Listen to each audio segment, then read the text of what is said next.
Star प्रवाहावरील रंग माझा वेगळा या मालिकेतील दीपा या भूमिकेमुळे अभिनेत्री रेश्मा शिंदे आजही ओळखली जाते। तर आता रेश्माची लगीन घाई सुरू झाली आहे। तिचा मेहंदी आणि चुडा भरण्याचा कार्यक्रम नुकताच पार पडलाय। यावेळी रेश्मा छान अशा गाऊन मध्ये दिसली। तिच्या मेहंदी डिझाईन वरती सुद्धा अनेक लक्षवेधी गोष्टी होत्या। रेश्मासाठी तिच्या नवऱ्याने सुद्धा मेहंदी काढली आहे। तर पूजेसाठी ठेवण्यात आलेल्या विठ्ठल रखुमाईच्या मूर्तीने सगळ्यांचंच लक्ष वेधलं। रेश्माच्या या कार्यक्रमासाठी संपूर्ण परिवार एकत्र आलाय।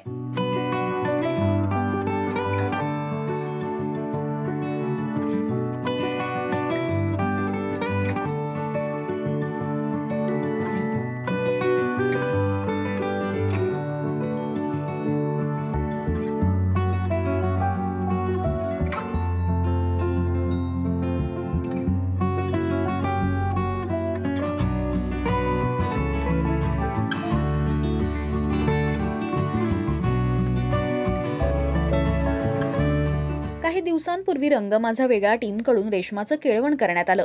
त्यावेळी ती लवकरच लग्नबंधनात अडकते ही बातमी सगळ्यांना मिळाली। तुम्ही रेश्माच्या लग्नासाठी आणि तिच्या होणाऱ्या नवऱ्याला पाहण्यासाठी उत्सुक आहात काय? आम्हाला कमेंट्स मधून नक्की सांगा। मराठी टेलिव्हिजन विश्वातील बातम्या, अपडेट्स आणि गॉसिपसाठी तुम्ही सबस्क्राइब करा राजश्री मराठी शोबज।